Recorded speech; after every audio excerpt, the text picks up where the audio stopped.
انسان نے اپنے اعتبار سے خوشی کے ضابطے بنائے اور اس نے یہ سوچا کہ میں یہ کر لوں گا تو خوش ہو جاؤں گا، میں اس طرح سے یہ چیز حاصل کر لوں گا تو خوش ہو جاؤں گا، میری من پسند شادی ہو جائے گی تو میں خوش ہو جاؤں گا، مجھے بنگلہ مل گیا تو میں خوش ہو جاؤں گا۔ غرض کے اپنے اعتبار سے خوشیوں کے سلسلے میں اس نے کچھ سوچ بنائی اور کچھ چیزوں کو اس نے سلیکٹ کیا کہ جس کی بنیاد پر اس نے سوچا کہ اس کے مل جانے پر اسے خوشی نصیب ہو جائے گی۔ لیکن ہم دیکھ رہے ہیں کہ بہت کچھ ملنے کے باوجود بھی ابھی ایسا لگتا ہے جیسے خوشی دروازے پر دستک نہیں دی ہے، پھر بھی خوشی کی تلاش میں نکلتے ہیں، سب کچھ ہے پھر بھی خوشی نہیں ہے۔ تو میرے پیارے آقا صلی اللہ تعالی علیہ وسلم کے پیارے دیوانوں، چونکہ ہم انسانوں کے درمیان رہتے ہیں اور ہماری زندگی انسانوں کے ساتھ گزرتی ہے اور ہمارا معاملہ انسانوں کے ساتھ ہوتا ہے، تو ہمیں یہ سمجھنا ہوگا کہ آخر وہ کون سی چیز ہے جس کی بنیاد پر خوشی ہم سے رخصت ہو جاتی ہے اور وہ کون سی چیز ہے جس کی بنیاد پر ہمیں خوشی نصیب ہو سکتی ہے۔ میں مانتا ہوں کہ خوشی کا معیار ہر ایک کے پاس الگ الگ ہوگا، لیکن اپنے مطالعے اور اپنی تحقیق کے بعد جس نتیجے پر ہم پہنچے ہیں اس میں یہی ہے کہ خوشی اللہ عز و جل نے چند چیزوں میں رکھی ہے، انہی میں سے میں آج انشاءاللہ العظیم 7 چیزوں کا آپ کے سامنے ذکر کروں گا۔ ان 7 چیزوں میں اللہ عز و جل نے خوشی رکھی ہے، اور بھی بہت ساری چیزیں ہو سکتی ہیں، لیکن میرے محدود مطالعے اور تحقیق کے اعتبار سے میں نے ان 7 چیزوں کا سلیکشن کیا ہے۔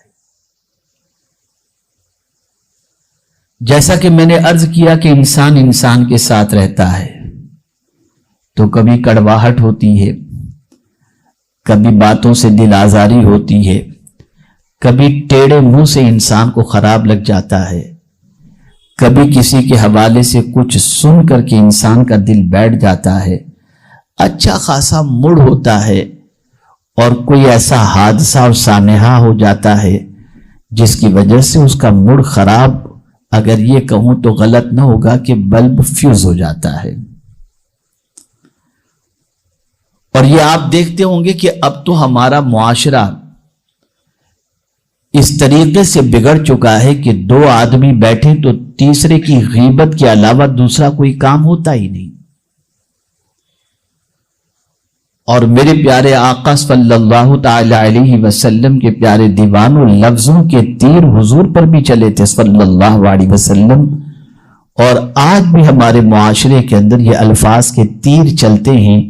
بہت دور جانے کی ضرورت نہیں، ایک ہی گھر کی چھت کے اندر ساس بہو کو دیکھ لیجئے، میاں بیوی کو دیکھ لیجئے، تو یہ ساری چیزیں آپ کی نگاہوں کے سامنے ہوں گی۔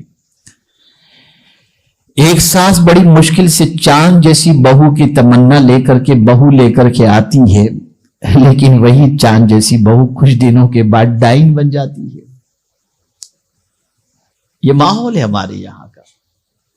ایک شوہر شادی کے پہلے دوسرے دن اپنی بیوی سے کہتا ہے تو اگر کہے تو تیرے لیے آسمان سے چاند توڑ کے لے کر کے آؤں، اور کچھ دنوں کے بعد یہ کہتا ہوا نظر آتا ہے کہ اب تو کب تیری ماں کے یہاں جاتی ہے، میرا جی تو اس سے بھر گیا۔ یہ ہے،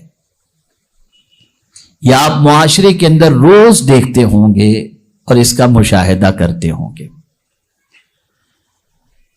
میرے پیارے آقا صلی اللہ تعالی علیہ وسلم کے پیارے دیوانوں، یہاں ایک حدیث میں آپ کی سماعتوں کے حوالے کر دوں خوشی سے متعلق، تاکہ اس حدیث مبارکہ کو پیش نظر رکھتے ہوئے میری اگلی گفتگو کو آپ سماعت فرما سکیں۔ اللہ پر ایمان لانے کے بعد کون سا عمل اللہ کو سب سے زیادہ پسند ہے؟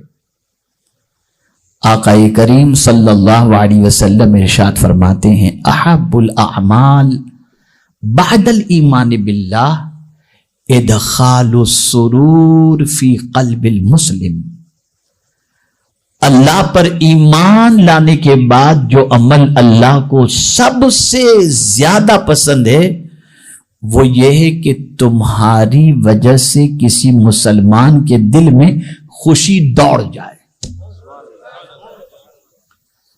یعنی تم ایسا کرو کہ مسلمان کا دل خوش ہو جائے۔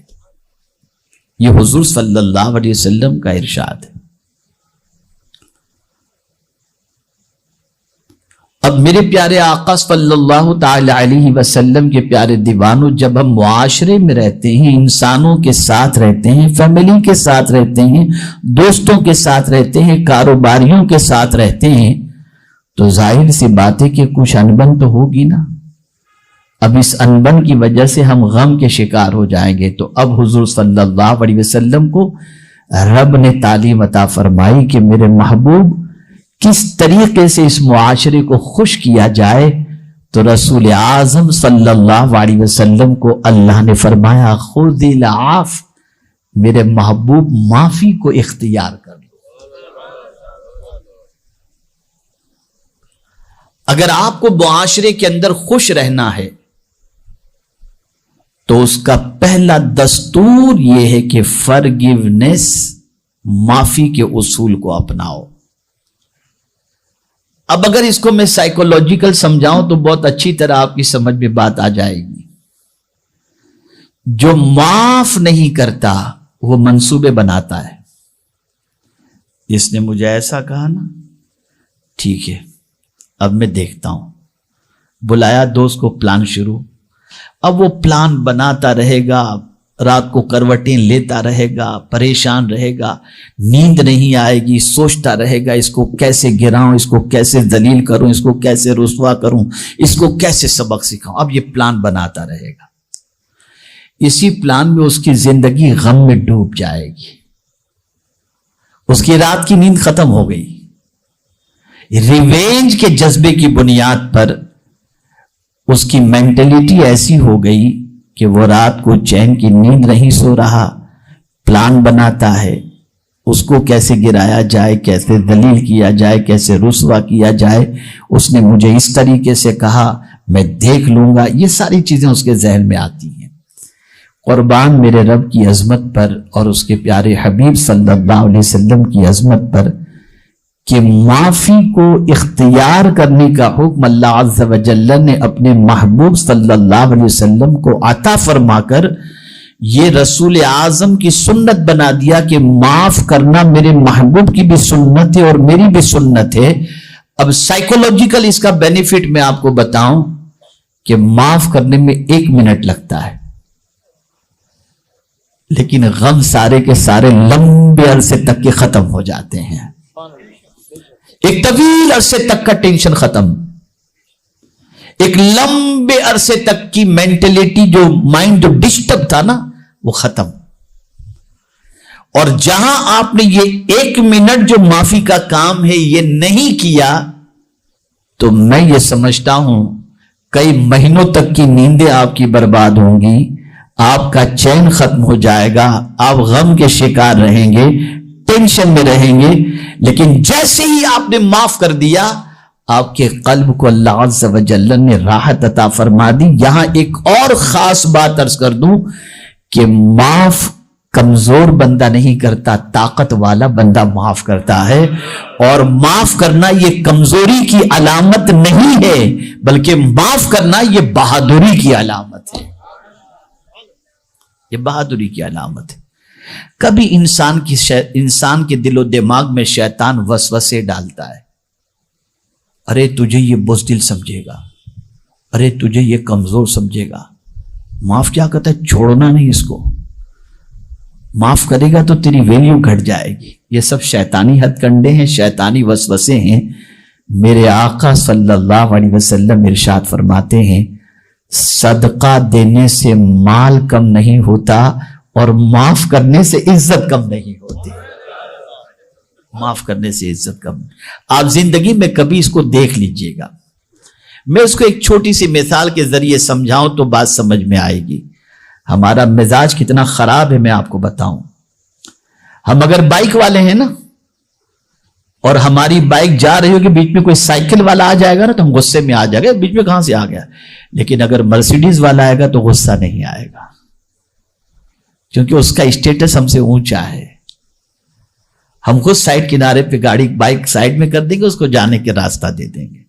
غریب کا بچہ بیچ میں آ گیا، غصے میں آ گئے، اور مالدار کا بچہ تھوڑا بھینگا بھی ہوگا نا، ارے بیٹا سائڈ پہ ہو جاؤ. یہ مزاج. اے رسول اعظم صلی اللہ تعالی علیہ وسلم کے دیوانوں، یہ بات اچھی طریقے سے ذہن میں رکھو کہ اللہ عز و جل نے طاقت عطا فرمائی ہے، قوت عطا فرمائی ہے، اسٹیٹس عطا فرمایا ہے، مقام عطا فرمایا ہے، تو کبھی بھی کمزوروں پر زیادتی مت کرنا. اگر کمزور سے غلطی ہو جائے تو درگزر کرو.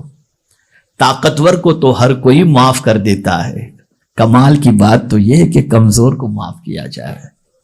کمزور کو معاف کیا جائے. میں ایک مثال آپ کو دیتا ہوں، بات اچھی طرح سمجھ میں آئے گی. میرے ایک دوست اندور میں رہتے ہیں، بڑے پرانے دوست ہیں، اللہ نے بہت نوازا ہے ان کو.